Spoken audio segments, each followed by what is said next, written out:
Present మనం చూస్తున్నాం గడిచిన వారం రోజులుగా కులగణన సంబంధించి పెద్ద ఎత్తున రాష్ట్ర వ్యాప్తంగా ఇష్యూగా మారింది. బీసీలందరూ ఒక తాటి మీదకి వచ్చినటువంటి పరిస్థితి కనిపిస్తోంది. ఇప్పుడు ఉన్నటువంటి గ్రాడ్యుయేటివ్ ఎమ్మెల్సీ ఎన్నికల్లో ఇంపాక్ట్ ఏమైనా చూపే అవకాశం ఉందా? స్థానిక సంస్థల మీద ఇంపాక్ట్ ఏమైనా ఉందా? దాన్ని బీఆర్ఎస్ ఏ రకంగా దాన్ని ఓన్ చేసుకునే అవకాశం కనిపిస్తోంది? ఫస్ట్ ఆఫ్ ఆల్ కులగణన కాంగ్రెస్ సెల్ఫ్ గోల్. ఇది నేను చెప్పడం కాదు కదా, వాళ్ళ ఎమ్మెల్సీ చెప్తుండు. మళ్ళన్న ఏం చెప్తుండు, ఈ రేవంత్ రెడ్డి మోసం చేసిండు, బీసీలకు అన్యాయం చేసిండు, అసలు మా పర్సంటేజ్ తగ్గించిండు, మాది 46% కాదు అని చెప్తున్నాడు.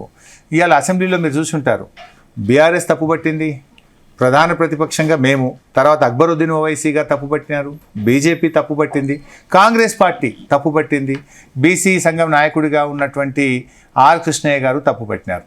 ఇవాళ కాంగ్రెస్ నిజంగా చెప్పాలంటే ఏదో హడావిడిగా ఎన్నికల్లో ఏదో చేయబోయి సెల్ఫ్ గోల్ కొట్టుకుందనే చెప్పొచ్చు. ఏం చేసింది మీరు? 42% చట్టబద్ధత తెస్తామని కామారెడ్డి డిక్లరేషన్లో చెప్పారు. అది తెచ్చారా మీరు? అది జరగలేదు. నెంబర్ 1. ఇలా కులగణన విషయంలో జనాభా పెరుగుతుంది తప్ప తగ్గదు. ఇవాళ చాలా స్పష్టంగా మేము ఏమడిగినాము, మీరు ఎస్కేఎస్ డేటా ప్రకారంగా కానీ లేదా ఓటర్ లిస్ట్ ప్రకారంగా కానీ ఆధార్ కార్డుల ప్రకారంగా చూసినప్పుడు ఆ మూడింటి కంటే కూడా మీరు చేసిన కులగణనలో బీసీల జనాభా తగ్గింది.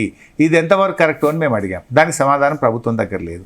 సర్వే రిపోర్ట్ అసెంబ్లీలో టేబుల్ చేయండి అంటే అదేం టేబుల్ చేయకుండా 2 పేజీలు మాత్రమే ఇచ్చి సమాచారాన్ని మొత్తం కూడా ఇలా పక్కకు పెట్టినటువంటి పరిస్థితి. ఇలా వివిధ కులాలు మనం వింటున్నాం, మున్నూరు కాపులు మా జనాభా చాలా తక్కువ చూపించారని ఇప్పుడు వాళ్ళు పెద్ద ఉద్యమానికి శ్రీకారం చుడుతున్నారని తెలిసింది. గీత కార్మికులు మాది కూడా చాలా తక్కువ చూపించారు అని అంటున్నారు. ముదిరాజులు మా జనాభా తక్కువ చూపించారని అంటున్నారు. అంటే ప్రభుత్వం ఇలా హైదరాబాద్లో 30% కూడా ఆ సర్వేలో ప్రజలు పాల్గొనలేదు. 70% మంది ప్రజలు సర్వేలోనే పాల్గొనప్పుడు ఓన్లీ 3% పాల్గొనలేదని వాళ్ళు అంటారు. మీరు 30% పాల్గొనలేదు. అసెంబ్లీలోనే మీరు చూశారు కదా, 30% పాల్గొన్నారు. హైదరాబాద్లో 70% ప్రజలు పాల్గొనలేదు అన్నారు. అది ఇంకోటి, ఆ సర్వే కూడా మొన్నటిదాకా బీసీ కమిషన్గా పనిచేసినటువంటి వ్యక్తులు వారు కూడా దాన్ని తప్పుపట్టినారు.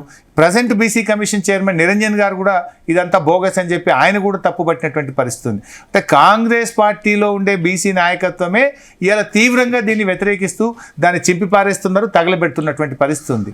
సో ఇక్కడ దీని ద్వారా బీసీలకు ఏం మేలు జరిగింది? రేవంత్ రెడ్డి గారి ఏడాది కాలంలో కేసీఆర్ గారు ఇచ్చినటువంటి గొర్రెల పథకం బంధు పెట్టిండ్రు, బీసీ బంధు పథకం బంధు పెట్టిండ్రు, మత్స్యకారులకు చేప పిల్లలు ఇచ్చే పథకం బంధు పెట్టిండ్రు, కార్పొరేషన్లకు నయా పైసా రూపాయి కూడా విడుదల చేయని పరిస్థితి ఉంది.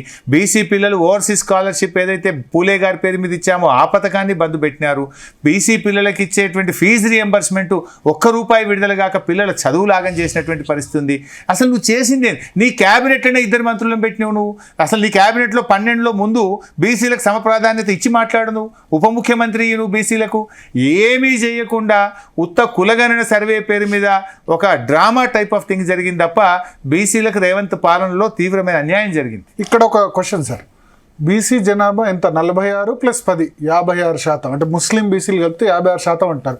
కేసీఆర్ చేసిన సర్వేలో 51% మాత్రమే అంటారు. 5% ఎక్కువ వచ్చిందని వాళ్ళు చెప్తున్నారు. ముస్లింలది మేము అప్పుడు ఆ రోజు ఓసీల్లో చూపించాం, 10% ఓసీల్లో చూపించాం. ఆయన అందుకే మనం మీరు చూస్తే 13 + 10 24 ఓసీలు ఉన్నారు, 24 ఓసీలని మాట్లాడి ఆ రోజు ముస్లింలు ఓసీల కింద ఉండడం వల్ల 24 చూపించారు. బీసీలోనే ఉన్నారు కదా, రాజశేఖర రెడ్డి టైంలోనే బీసీలో చేర్చారు. టెక్నికల్ గా కోర్టు స్టేలో కొనసాగింది, బీసీ ఈ కింద పెట్టిండ్రు. మేము ముస్లిం కాకుండానే ఆ రోజు చేసిన ఎస్కేఎస్ సర్వేలో 51% బీసీలు వచ్చారు.